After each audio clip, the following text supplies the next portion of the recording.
À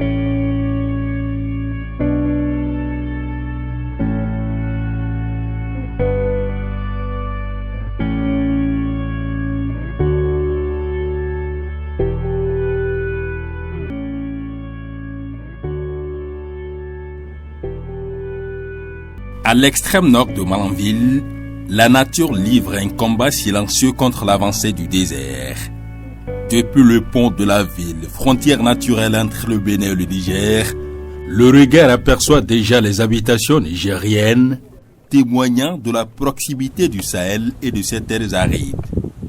Ici, le climat sec et sablonneux favorise naturellement la croissance du rognier, une essence emblématique capable de résister à la sécheresse et de protéger les sols contre l'érosion. C'est un site naturel où le rognier a poussé et notre rôle était d'augmenter la population. Et c'est ça que vous constatez là, les jeunes plants. Et à côté, il y a des plants matures qui donnent déjà des fruits. Et c'est à cet exercice-là que l'ONG s'est donnée depuis 1995. Consciente de cet enjeu environnemental, l'ONG Sabouizé, avec l'appui des autorités locales, mène depuis plusieurs années des campagnes de reboisement de la commune. Objectif, restaurer progressivement le couvert végétal et freiner la désertification qui menace cette région frontalière. Les autorités de notre pays, depuis les années 90, ont souci de riposter à l'avancée du désert à partir de Malanville. Et c'est pour cela que le projet ONSO était né pour planter beaucoup de nîmes, beaucoup d'eucalyptus, beaucoup d'autres espèces dans la ville, un peu partout dans les villages de Karimama et de Malanville. Moi, je suis arrivé maintenant, et dans les années 2023 jusqu'à aujourd'hui, j'ai constaté que l'essence la plus rustique, qui peut résister facilement à la longue sécheresse, c'est le rognier. Et là, j'ai découvert également au niveau de la rive du Niger, dans la zone du périmètre rizicole, une superficie très importante de rogniers déjà plantés. Sur plusieurs sites, de jeunes plants de rogniers ont ainsi été mis en terre.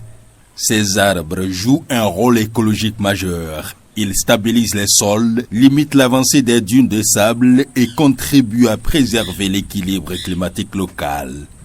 Pour les acteurs du projet, le rognier représente un véritable bouclier naturel contre la dégradation des terres.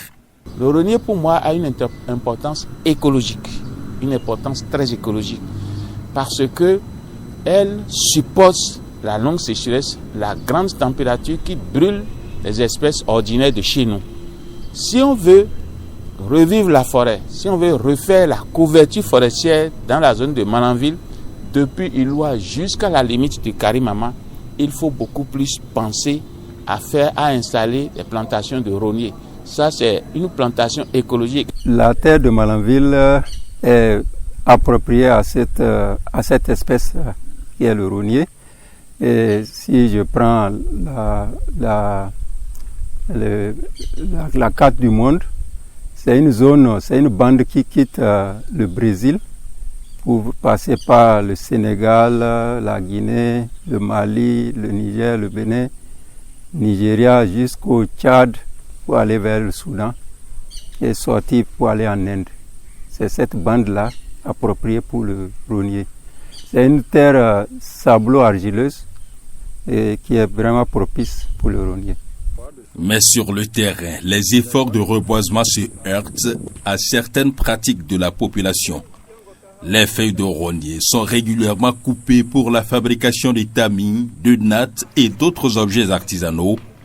Plus préoccupants encore, l'exploitation de sable autour des plantations pour les besoins de construction détruit de nombreux jeunes plants avant même leur croissance. On avait planté des rogniers là où vous constatez les affaissements du sol là. C'est des rogniers potentiels qu'ils ont détruits pour ramasser le sable pour aller construire la maison. La personne a fini de collecter.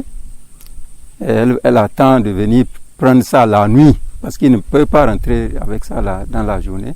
Et malheureusement pour lui, on est tombé sur lui, on a tout ramassé.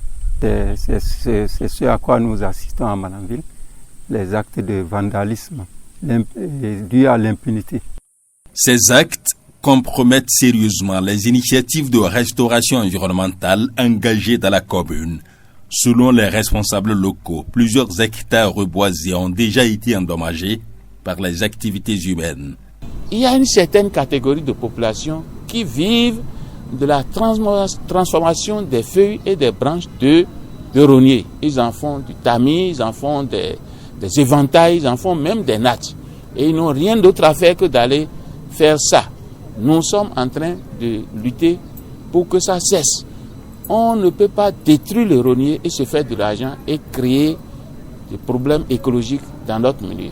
Le seul ennemi du rognier, c'est l'homme.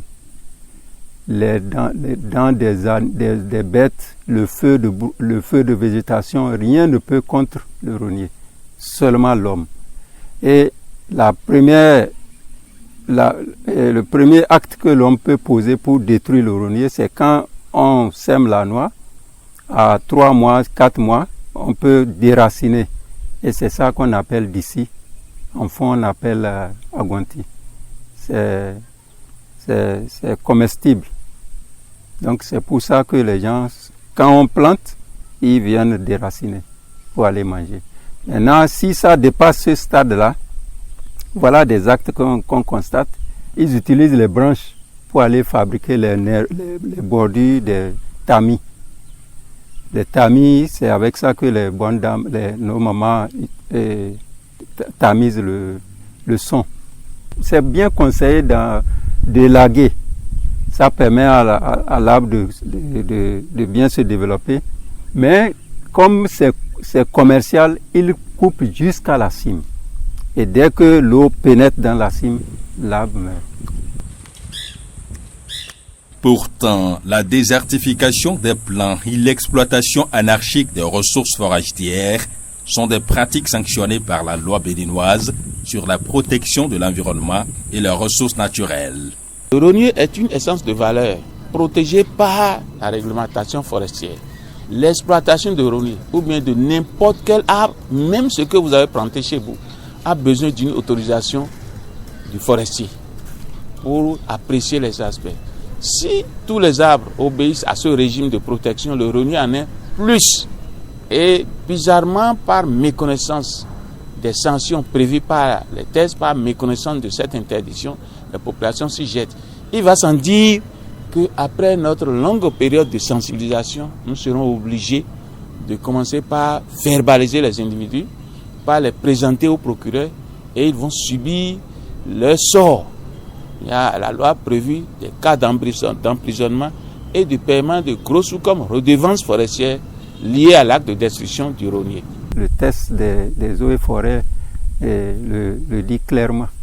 Et c'est passible de peine de prison de 5 ans au moins. Les autorités appellent donc les populations à une prise de conscience collective afin de préserver cette richesse écologique indispensable pour les générations futures. À Malanville, aux portes du désert, le combat pour sauver le rognier apparaît aujourd'hui comme une urgence environnementale, mais aussi un défi citoyen.